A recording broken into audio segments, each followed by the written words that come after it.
Good morning to each and every one of all of you, and good morning to Professor Liz Navales.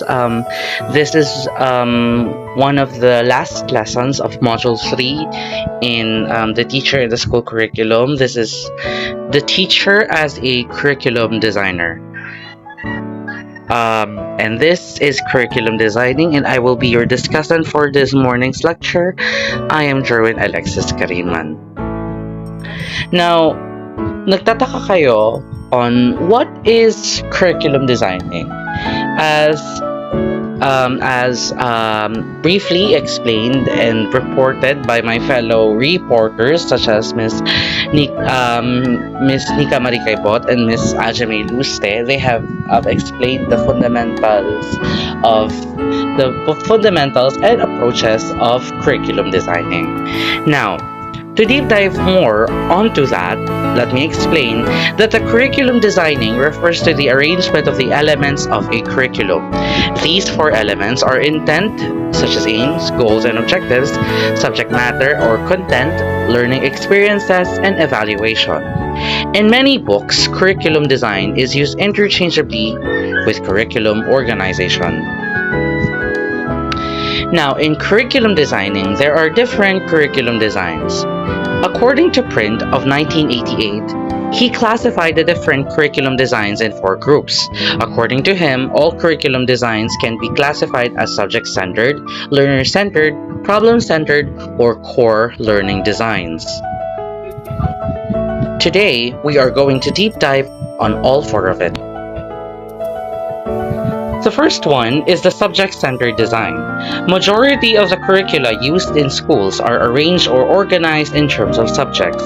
Thus, the subject-centered design is the most popular among four types of curriculum designs. The subject-centered design is classified into three specific designs. Now, these specific designs are, number one, subject design. Now, subject design is an example of subject design is these four subjects you see on the slide: science, English, makabayan, and math. Now, these subjects are organized in terms of subjects in a fragmented manner. Connections between and among these subjects are not emphasized in the subject design, but instead, the nature of these subjects is highlighted to provide students with a general knowledge of each subject. The next type of subject-centered design is the academic disciplines design. An example of this are the following subjects you see on the slide, which is biology, economics, algebra, and earth science. Now, these types of subjects, actually, these are not subjects, these are disciplines because they organize the curriculum in terms of disciplines. It is mostly used in high school and in college, and the contents are highly specialized in the collegiate level. Next is integrated design. Now, integrated design is based on the principle that the learners learn in an integrated manner. Like it is an amalgamation or merging of subjects in order to have a meaningful learning experience. Now, integrated design has three classified designs in itself. Number one is interdisciplinary. Now, an example of interdisciplinary integrated design is the merging of science and health. Without science, you can never learn about health. Without health, you can also never learn about science because science and health are very much sanggang dikit to each other. Now, interdisciplinary is the merging of two related disciplines. So this is an example of it. Another one is the multidisciplinary integrated design, or also called as broad fields. It is an integration of three or more disciplines, and it is also called the holistic curriculum. An example of this is the social studies subject that we have taken, and it is being revised in the Makabayan or the Matatag curriculum. An example of this is geography, Philippine history, economics, and civics and culture. If you have remembered, geography, Philippine history, and civics and culture actually comprises the subject HECASI, Geographiya, Kasaysayan at Sibika at Kultura. Now, economics is add for social studies because remember that we have taken that type of subject in grade 9. So it is part of, I guess, supply and demand is actually a part of our social studies. So that's it. Another example of a integrated design is a core design. It is where disciplines are put together using a single theme. For an example here, from self to family to community. So it still focuses on a single theme, yet the subjects are very much different. It focuses on the same theme. Another example of it, like for example, in arts, you create an art that is being used to help us, the Mother Earth. In mathematics, we are calculating the mass of a waste that has been polluted on the seas of Manila Bay. So it has something to do with the theme that is relating into these different subjects in itself. So, it is different in terms of their goals and objectives, yet the theme is still theirs because the theme is, as I given in my verbal example, the example is about caring for Mother Earth, like yun nga. So yeah. Now we are moving on to learner-centered designs. Now, learner-centered designs focus on needs, nature, and interests of the learners in the curriculum. The aim of these designs is to develop the potentials and abilities of the learners and making the curriculum relevant and responsive to them. Now, the learner-centered designs have different types of designs inside of it. Number one is the child-centered designs. It is influenced by John Dewey, Jean-Jacques Rousseau, Pestalozzo, and Frebel. It is anchored in the needs and interests of a child. They consider a learner as one who engages with the environment and who lives or who learns by doing. The learners interact with teachers and the environment, thus creating a collaborative effort, and learning is a product of a child's interaction with the environment. The second type of learner-centered design is the activity experience design. It concentrates on activities that are meaningful and interesting to the learners itself. It develops various skills such as process skills, communication skills, problem-solving skills, critical thinking, and creativity skills. Last one is the humanistic design. It is influenced by Abraham Maslow and Carl Rogers, and it is always centered about the development of self is the ultimate objective of learning. It is composed by topics and learning experiences that focus on holistic development of an individual and also addresses the needs and nature of learners.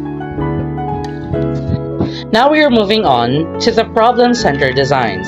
These curriculum designs focus on understanding and finding solutions to individual and social issues and problems.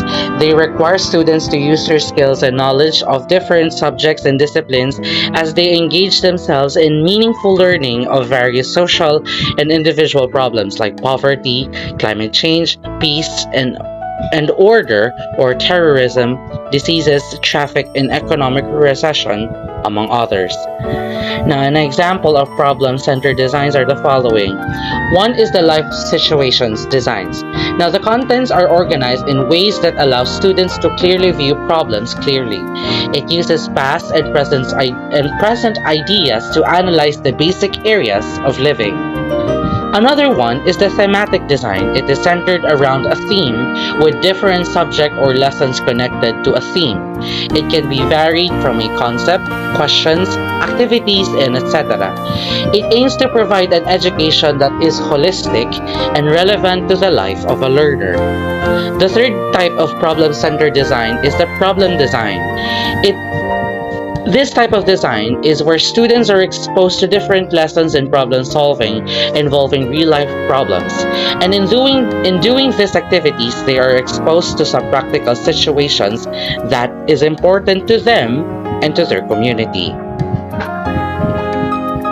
Last but not the least, we are going to talk about the course-centered design. Now, these curriculum designs focus on learning a set of common subjects, disciplines, courses, skills, or knowledge that is necessary for students to master. It aims to provide a uniform type of education based on a certain philosophy or educational theory. An example of course-centered designs are the following. Oh, sorry, I'm not done yet. The core curriculum began in the early part of the 20th century in the United States as an experiment on liberal higher education, and it remains vibrant until now. The central theme of its curriculum design is not just to provide common learning to students, but it also aims to provide an education that is transformative and relevant to all types of learners, whether you have different disabilities or different multiple intelligences. Now, furthermore, it aims to develop a habit of mind and cultivate the critical and creative thinking of students that they can employ in their everyday life. An example of course-centered designs is the core design. It is the set of subject or courses that are required before moving on a different level. Much more kind of like prerequisite type of learning. Now, the second one is the National Core Curriculum Design. Based on my sources, it is required to be taught on all students across the country, and it is type of curriculum design that is prescribed by the Department of Education. Now, in creating or designing curriculum, there are always things to consider. Number one is the horizontal organization. Now, horizontal organization is often referred as the scope and horizontal integration that is concerned with the arrangement of curriculum components at any point in time, according to print of 1993. It focuses on establishing relationships and integration among subject areas in elementary or secondary curriculum. In short, it is how different subjects connect with each other in a specific school year. Now, let's move on to the vertical organization. Now, vertical organization focuses on the spiral progression of curriculum contents. Looking at the spiral progression of curriculum content enables teachers to focus on developing students' mastery of the content by examining prerequisite knowledge and skills in learning different subjects. In short, it is the student's progression over a subject matter, over a lesson, or over a skill over time. Now, sequencing curriculum content.